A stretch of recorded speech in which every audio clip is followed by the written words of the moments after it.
월드와이드 미스터리에 오신 것을 환영합니다. 오늘 이야기는 1987년 사우스캐롤라이나의 한 시골 마을에서 한 주부가 갑자기 실종된 사건으로 시작됩니다. 그런데 이상한 점은 그녀의 딸 또한 1년도 채 지나지 않아 실종되었다는 것입니다. 오늘날까지 행방이 묘연한 이 모녀의 이상한 실종 사건을 알아보기 위해 세부적으로 다루어 보도록 하겠습니다. 코리나 사거는 16살 때 임신하여 9개월 후 딸 아네트 사거를 낳았습니다. 하지만 딸 아네트는 자신의 친아버지가 누구인지 전혀 알지 못했습니다. 1981년 20살이었던 코리나 사거는 당시 32살이었던 스티븐 말리노스키를 카니발에서 만났고 6개월 후 그들은 결혼하여 사우스 캐롤라이나로 이주합니다. 그곳에서 그녀의 남편 스티브는 유명한 마운트 홀리 플랜테이션의 관리인으로 일자리를 얻게 됩니다. 이 부부와 딸은 약 600만 평인 마운트 홀리 농장에 살았으며 그곳은 늪과 연못 그리고 나무들로 가득했습니다. 1982년 이 부부는 첫째 아들 토마스와 1984년 둘째 아들 제임스를 낳습니다.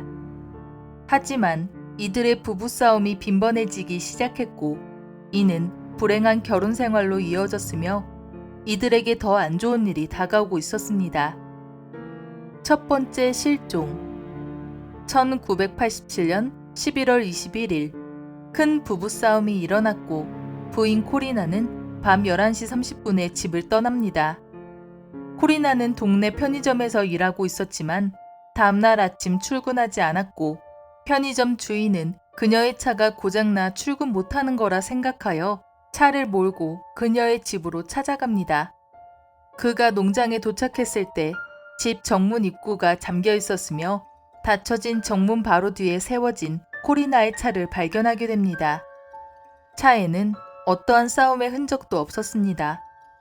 남편 스티브는 경찰에 실종 신고를 했지만 안타깝게도 그녀를 발견한 목격자도 시신도 찾지 못했습니다.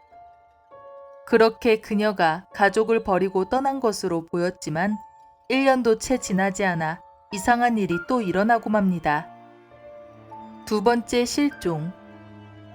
1988년 10월 4일 당시 11살이었던 코리나의 딸 아네트는 아침 7시에 플랜테이션이라는 버스 정류장에서 스쿨버스를 기다리고 있었습니다.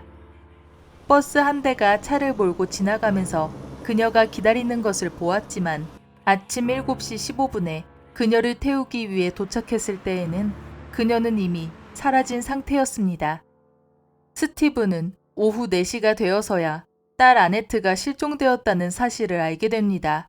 그렇게 그는 아네트를 찾기 위해 버스 정류장에 갔고 그곳 벤치에서 쪽지 하나를 발견하게 되는데 거기에는 아빠, 엄마가 돌아왔어요. 엄마와 같이 가기로 했어요. 그리고 남자애들한테 애정을 담은 포옹도 부탁해요. 라고 쓰여 있었습니다. 쪽지에는 많은 오류가 있었지만 법의학 분석가들은 아네트의 글씨라는 것을 확인했습니다. 그 이후로 코리나와 그녀의 딸 아네트를 다시 볼 수 없었습니다. 수사 과정과 이상한 점. 스티브는 현재 두 모녀 실종 사건의 유력한 용의자입니다. 코리나가 처음 실종되었을 때 경찰은 스티븐에게 거짓말 탐지기 검사를 실행했지만 그 결과가 불충분으로 나오게 됩니다. 경찰은 그가 아무런 감정도 보이지 않았으며 심지어 화 한 번 내지 않았다고 전했습니다. 딸 아네트가 스티븐과 함께 살았을 때 아네트의 이모 셰릴은 코리나가 사라진 후 3명의 아이들이 걱정되어 이들을 살펴보기 위해 그들의 집을 방문합니다.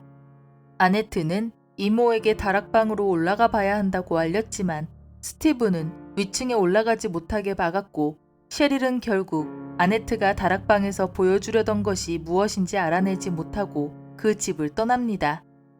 이 증언으로 코리나의 살인 증거가 다락방에 있을 것이라는 추측이 있습니다.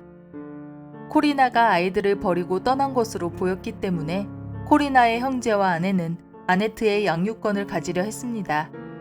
하지만 양육권 청문회 일주일 전 아네트가 실종되었고, 무엇보다 이상한 점은 청문회 직전 아네트가 실종된 것인데, 이것으로 아마 그녀가 어머니의 실종 증거나 정보를 가지고 있어서라고 보고 있습니다. 아네트가 사라진 지 한 달 후 마운트 홀리 플랜테이션 전체를 수색했지만 코리나와 아네트에 대한 어떠한 단서도 발견되지 않았습니다. 딸 아네트가 실종된 지 3개월 만에 스티브는 두 아들 토마스와 제임스를 데리고 플로리다로 이주합니다. 여기서 이상한 점은 딸이 돌아올 수 있을 거라는 가능성을 둔다면 그는 그 집을 떠나지 않아야 합니다. 플로리다로 이주한 지 약 1년 후 스티브는 아들 토마스와 제임스를 버렸고 그들은 위탁 가정에서 살게 됩니다. 가설 1. 명백한 용의자. 스티븐 말리노스키는 코리나를 만나기 전 결혼을 한 적이 있었습니다. 그는 딸을 두었던 첫 번째 아내를 버리고 떠났음에도 코리나에게는 그녀가 화재로 죽었다고 거짓말을 했습니다.